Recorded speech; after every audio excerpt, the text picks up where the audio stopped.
에스겔 31장 1절에서 9절입니다. 오늘 9월 17일 화요일 아침입니다. 9월 17일자 본문 에스겔 31장 1절에서 9절입니다. 구약성경 1198쪽입니다. 열한째 해 셋째 달 초하루에 여호와의 말씀이 내게 임하여 이르시되 인자야 너는 애굽의 바로 왕과 그 무리에게 이르기를 내 큰 위엄을 누구에게 비하랴. 볼지어다 스루 사람은 가지가 아름답고 그늘은 숲의 그늘 같으며 키가 크고 꼭대기가 구름에 닿은 레바논 백향목이었느니라. 물들이 그것을 기르며 깊은 물이 그것을 자라게 하며 강들이 그 심어진 곳을 둘러오르며 둑의 물이 들의 모든 나무에게까지 미치며 그 나무가 물이 많으므로 키가 들의 모든 나무보다 크며 굵은 가지가 번성하며 가는 가지가 길게 뻗어나갔고 공중의 무슨 새가 그 큰 가지에 기들이며 들의 모든 짐승이 그 가는 가지 밑에 새끼를 낳으며 모든 큰 나라가 그 그늘 아래에 거주하였느니라. 그 뿌리가 큰 물가에 있으므로 그 나무가 크고 가지가 길어 모양이 아름다움에 하나님의 동산의 백향목이 능히 그를 가리지 못하며 잣나무가 그 굵은 가지만 못하며 단풍나무가 그 가는 가지만 못하며 하나님의 동산의 어떤 나무도 그 아름다운 모양과 같지 못하였도다. 내가 그 가지를 많게 하여 모양이 아름답게 하였더니 하나님의 동산 에덴에 있는 모든 나무가 다 시기하였느니라. 아멘. 하나님은 예루살렘이 바벨론에 함락되기 직전에 에스겔 선지자를 통해서 애굽에게 경고하고 있는 내용이 오늘 내용입니다.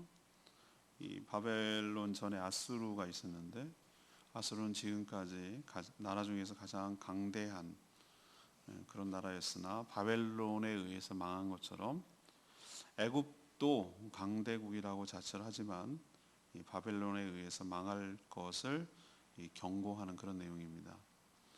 아수르를 에덴 동산의 백향목에다가 비유를 해서 그가 얼마나 영광스럽고 대단한 존재였는지를 설명하는 그런 내용이 되겠습니다. 그래서 오늘 질문은 아수르를 백향목에다가 비유하시는 이유가 뭘까? 이것이 오늘의 질문입니다. 첫 번째는 그 의도를 지금 얘기하려는 건데, 첫 번째는 애굽의 자만을 경고하기 위해서 그렇습니다. 하나님은 지금 애굽을 향해서 또 애굽에 대해서 경고하고 있지만 사실은 그 여러 가지 목적이 함께 있는 거죠. 제가 동물 나오는 걸 참 좋아한다 그랬죠. 동물, 고양이, 개 뭐 이런 거 하는데 개 두 마리 주인이 개의 나쁜 버릇을 고쳐주고 싶은 거예요. 근데 어디서 보고 배웠는지 개 인형을 어디서 사온 거예요. 개 인형을. 개 두 마리를 말 안 듣는 개 두 마리를 불러다 놓고 인형을 한테 막 옆에 놓고 이름을 불러면서 야단을 치는 거예요. 너 이거 물면 돼 안 돼. 그래서 막 머리통을 치니까 개가 옆에서 쳐다보다가 막 어쩔 줄 몰라 하고 자기가 야단 맞는 것처럼 막 고개를 숙이고 막 안절부절하는 거예요. 그래서 막 그게 웃겨 죽겠는 건데, 그게 효과가 있구나라는 생각을 제가 어렴풋하게 했어요. 오늘 애굽을 야단을 치지만 애굽만 야단치는 게 아니에요. 사실은 뒤에도 얘기하겠지만 바벨론도 들으란 얘기고 유다도 들으란 얘기고 다 들으란 얘기, 다목적이란 뜻이에요.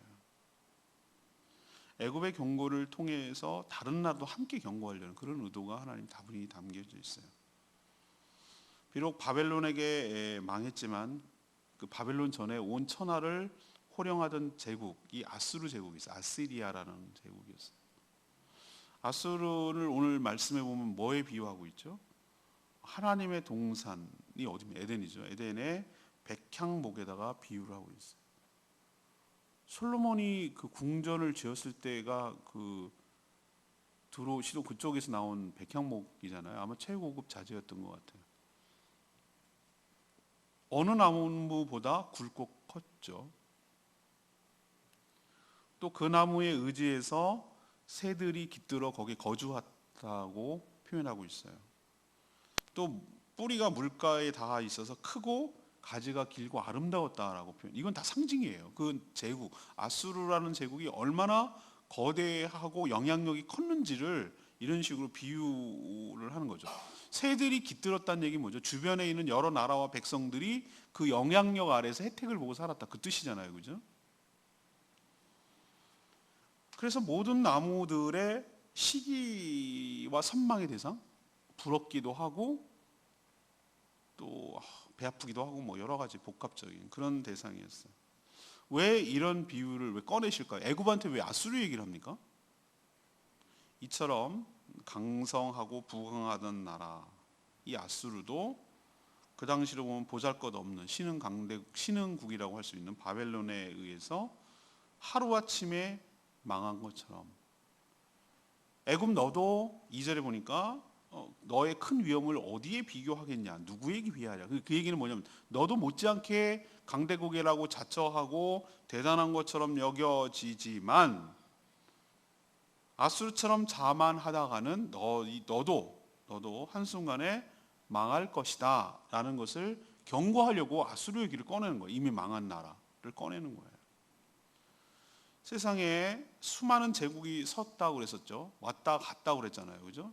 제가 그 세계사 스토리를 얘기하잖아요. 물론 그게 세계의 모든 역사일까라고 얘기하지만 아니 그 당시에 유럽이 전부입니까? 아시아는 없었나요? 그럼 아메리카는 나름대로 그 문명을 마야 문명, 아즈텍 문명 이런 문명을 형성하고 지냈는데 마치 거기는 아무것도 아닌 것처럼 얘기하는 것도 너무 서구 중심의 사고지만 아무튼 그 중심으로 문명을 일으킨 그 중심으로 보면은 아니 아수르가 있었죠. 아수르가 있으면 아수르가였습니까? 바벨론한테 망하잖아요. 바벨론은 영원합니까? 메데바사한테 망하잖아요. 바사가 페르시아거든요. 페르시아는 영원합니까? 그리스를 중심으로 헬라권에 있잖아요. 헬라는 영원합니까? 그리스는? 로마에 망하잖아요. 로마는 영원합니까? 결국 유럽의 여러 나라들한테 열강에 넘어가잖아요. 그죠? 그리고 뭐 스페인을 거쳐서 영국을 거쳐서 미국이 주도권 넘어가고 뭐 이런 식이었잖아요. 그죠? 영원한 제국은 없는 거예요. 그래서 우리에게 도전하고 있는 말은 뭡니까? 수많은 제국이 있지만 그 모든 흥망성쇠에는 하나님의 주도권을 갖고 있고 망해가고 없어지고 또 새로워지지만 이렇게 왔다 갔다 여러 주도권이 바뀌지만 예수 그리스도를 중심으로 정점으로 하고 있는 하나님의 나라, 보이지 않는 하나님의 나라는 나라도 어디 있는지를 모르겠고 국경도 없는 것 같지만 지금까지 한 번도 망하지 아니하고 그죠? 계속해서 영원히 지속되고 주님 오시는 그날까지 계속될 수 있다라는 것을 간접적으로 비교하고 대조하기 위함이고 그 애굽을 향해서 뭐라고 얘기하는 거죠? 너 자만하지 마라라는 얘기는 우리한테 적용을 하면 잘 나간다고 자랑할 것도 없고 뻐길 것도 없고 또 우리 거꾸로 입장에서 보면 저 잘 나가는 사람이 영원할 것 같은가? 그것도 아니고 하나님 없이 사는 인생이 하루아침에 허망하게 아수르가 무너지든 애굽도도 무너지듯 우리도 그럴 수 있고 저도 그럴 수 있다는 사실 저 사람도 그럴 수 있다는 사실을 깨닫고 하나님 앞에 늘 겸손하게 살아가는 저희들 되기를 원합니다. 두 번째 얘기는 유다를 향하는 거예요. 유다의 의지를 경고하기 위해서 이 얘기를 꺼내는 거예요. 하나님은 애굽에 대한 심판을 얘기하고 있어요. 그렇지만 직접적으로는 누구를 향하고 있죠? 애굽을 향하잖아요. 애굽을 향해서 얘기하라고 그랬으니까. 그렇지만 이 얘기는 누구를 들으라는 얘기입니까? 유다 들으라는 얘기예요. 유다 들으라는 얘기예요. 오늘 1절에 뭐라고 해요? 11째 해 셋째 달 초하루. 이게 에스겔이 예언을 계시를 받을 때 항상 그 시점을 기록하고 있어요. 이게 중요하거든요. 그게 언제냐? 주전 586년, 그러니까 예수님 오시기 전에 586년 3월이라고 돼 있잖아요. 셋째 달 초하루. 보면은 예루살렘이 함락되기 한 달 전이에요. 한 달 전. 세 번째 침략으로 바벨론의 세 번째 침략으로 유다가 무너지거든요. 예루살렘이 무너진다는 얘기는 유다가 무너진다는 얘기인데 딱 망하기 한 달 전. 그때 예언을 그러니까 계시를 받은 거예요. 이 시점이 굉장히 중요해요. 그럼 나라가 우리나라 구한말처럼 일본에 넘어가기 직전인데도 불구하고 여전히 아간파천 우리 그 역사 알잖아요. 정말 힘없는 나라, 이 눈치 저 눈치 보고 일리 붙었다 절로 붙었다 막 이렇게 살아가는 정말 안쓰럽기 짝이었고 정말 나약하기 짝이었고 왜 그렇게 했을 수밖에 없었을까 막 이런 속상함이 막 그 구한말 영화들 보면 나타나잖아요. 그죠? 이렇게 나라가 풍전등화, 유다 입장에서 보면은 나라가 망하기 직전인데도 불구하고 이들은 어떻게 생각했는지 아세요? 그 내부적으로 유다 내부에서는 지금 자신을 바벨론이 포위를 하고 있고 지금 무너뜨리려고 고립을 시켜서 꼼짝 개미새끼 한 마리 못 지나가도록 만들어서 고립을 시켜 놓는 거예요. 식량이고 물이고 완전 이제 고갈되게 만드는 거예요. 그런 상황인데 여전히 뭐라고 생각하냐면 바벨론을 자기 신들을 포위하고 있는 이 바벨론을 물리쳐 줄 나라가 누구라고 생각하는 줄 아십니까? 애굽이라고 생각하는 거예요. 애굽이라고. 애굽에 붙은 거예요. 한마디로 말하면.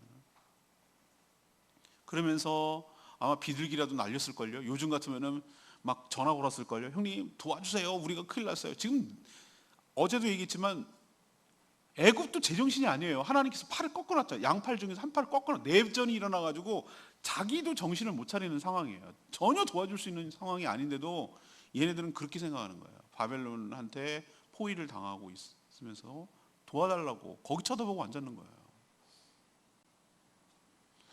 하나님께서 왜 아수르를 비유로 들어서 애굽에게 얘기하고 있는지 이제 아시겠죠? 이거는 유다가 들으란 얘기예요. 너네 지금 의지하려고 하는 그 저 애굽이 어떻게 되는지 경고하고 있는 거잖아요. 그죠? 쟤네 의지할 대상이 못 돼. 쟤네도 아수르처럼 그냥 한 방에 훅 날아갈 그런 나라다. 니네들이 기대하고 있는 것이 얼마나 헛된 것인가 라는 것을 깨닫게 해주려고 지금 이 얘기를 하는 거예요. 애국과 비교했을 때 훨씬 더 강력하고 화려했던 아수르도 바벨론에 의해서 맥없이 무너졌는데 애굽은 바벨론에게 상대도 되지 않고 망할 것이니 그런 망할 나라 애굽을 갖다가 의지하고 기대할 것 없다라는 것을 유다 보고 들으란 얘기 지금 한 달 직전에 함락되기 한 달 전이에요. 하나님은요 끊임없이 유다 백성들을 어르기도 하고 달래기도 하고 때로는 이렇게 때리기도 하고 그렇게 설득하는 거예요. 뭘 설득하려는 겁니까? 너희들은 하나님의 백성이다. 하나님께서 책임져 주실 것이다. 그 어떤 것도 의지하지 말라라고 계속 얘기를 해주시는데도 불구하고 끊임없이 하나님한테 의지하기는커녕 늘 다른 것을 의지하고 살려가는 것이 이스라엘과 유다의 이 역사였어요. 그러면 이 얘기를 우리에게 적용하면 수없이 주의 종의 입술을 통해서 말씀을 통해서 얘기하고 있는 게 뭐죠? 제가 얘기하는 거죠. 뭘 바라보라고? 하나님만 바라보라고. 하나님만 신뢰하라고. 하나님만 의지하라고. 하나님만 기대라고. 그분만이 믿을 뿐이라고. 다른 그 어떤 것도 믿을 수 있는 존재가 못 된다고. 믿었다가 발등치킨다고. 근데 그거 믿었다가 그 배신감은 이루 말할 수 없고 그 진짜 무릎이 무너지고 그냥 푹 주저앉는다고 사람이. 그걸 여러 차례 얘기했는데도 불구하고 어리석은 인간이 어떻게 합니까? 하나님을 의지하고 보다는 뭘 의지하죠?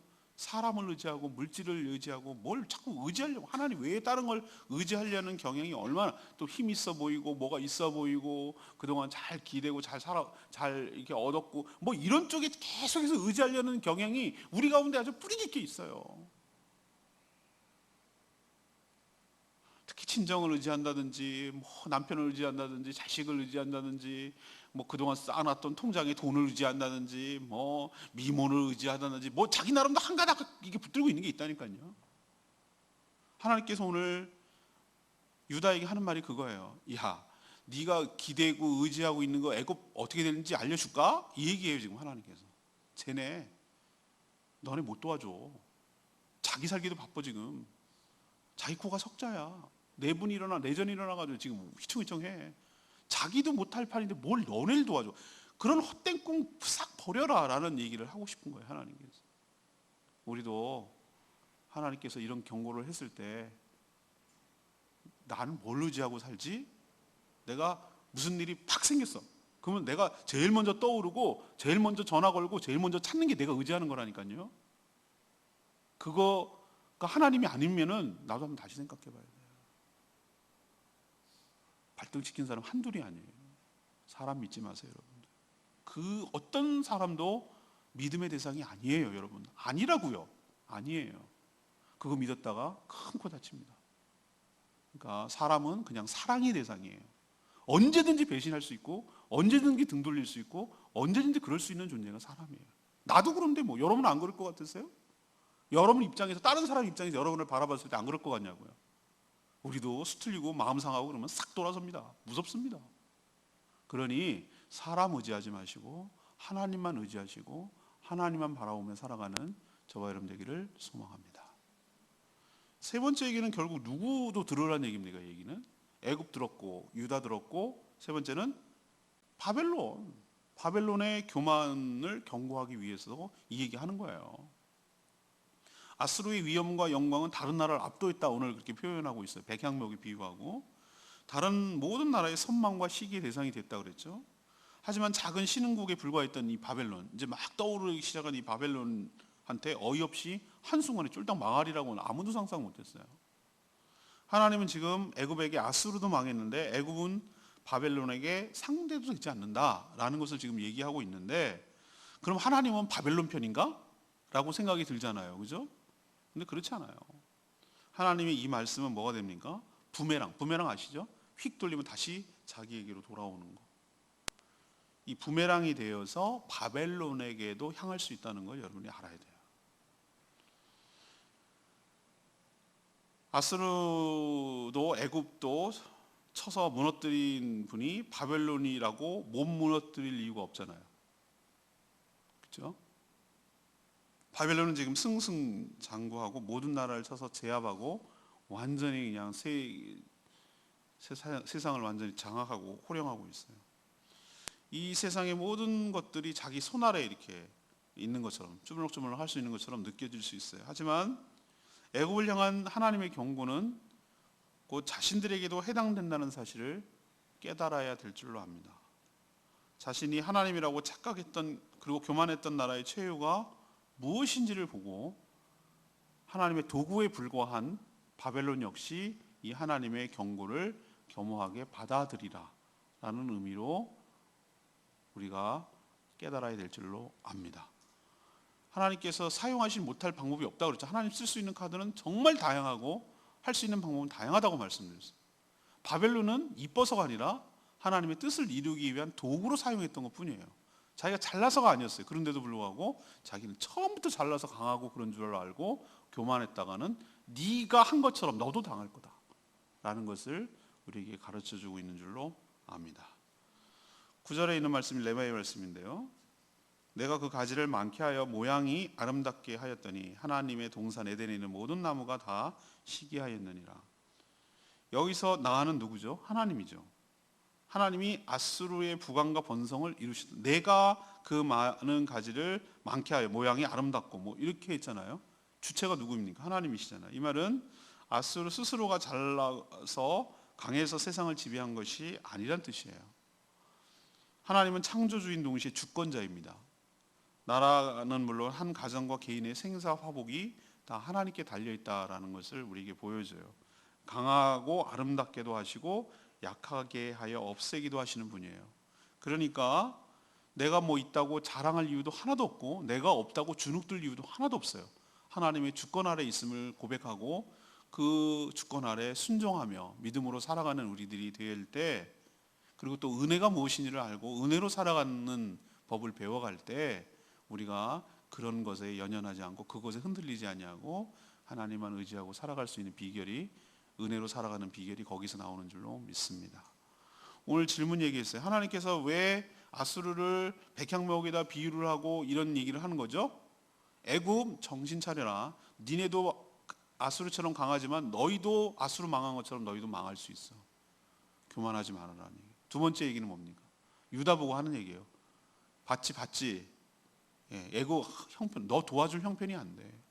저런 허접한 나라 기대다가는 너도 허망한 꼴 당한다. 그러니 저런 거 의지하지 말고 하나님만 의지하라는 얘기고, 바벨론에게는 니네들이 잘나서 뭐 저렇게 치고 받고 해가지고 다 이기는 줄 아냐? 너는 도구에 불과한 거야. 너희가 쳤던 것처럼 너도 되치기를 당해서 하나님의 심판으로 망할 수 있다는 거 기억해라 라는 얘기를 하는 거예요. 이 전체적인 주제는 건 뭐예요? 하나님의 주권 아래 너희들이 있음을 기억하고 은혜로 살아가는 법을 배우라는 얘기예요. 오늘 말씀 붙들고 기도하기 전에 528장 부르고 기도하는 시간을 갖겠습니다. 찬양집 528장입니다. 온 마음 다해 나 염려하지 않아도 내 쓸 것 하시는 주님, 내가 오직 주님의 얼굴을 구하게 하시고 주시옵소서. 내가 다 이해할 수 없을 때라도 감사하며 날마다 주님 순종하며 따르겠습니다. 나의 모든 삶이 주님 것이니 주님만 섬기며 온 마음 다해 섬기며 살아가기를 원합니다. 이렇게 되기를 원합니다.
세상에 상상도 못할 만큼 아름답고 부강한 나라나 개인이 참 많습니다.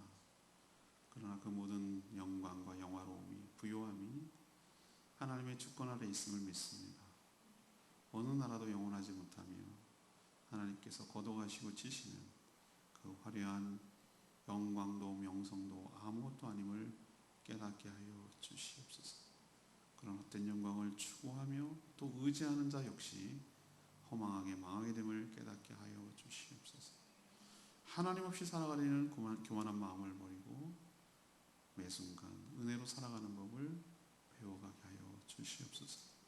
악인의 형통함을 부러워하거나 비교하여 주눅들지 않게 하여 주시고 주님께서 주실 은혜에 만족하며 감사하며 살아가는 저희들 되게 하여 주시옵소서. 오늘도 하나님 앞에 간구하는 모든 기도마다 응답하여 주시고 오늘도 하나님의 기쁨으로 살아가는 저희들 되게 하시고 하나님의 마음을 시원케 해드리는데 힘쓰는 저희들 되게 하여 주시고 나밖에 모르는 이기적이고 교만한 마음이 아니라 주변을 돌아볼 줄 알고 하나님의 뜻이 나를 통하여 이 땅에 실현되는데 마음 쓰고 관심 갖게 하여 주시옵소서. 기도하는 모든 제목마다 응답하시고 기도조차 못하는 자들 위하여 대신하여 중보 기도할 때 그 역시 응답하여 주시고 기도하는 것보다 더 큰 은혜와 역사로 우리의 삶을 충만하게 채워 주시옵소서. 주님께 모든 것 맡기옵고 예수 그리스도의 이름으로 축복하며 기도합니다. 아멘. 오늘 하루 주님 은혜 가운데 사는 복된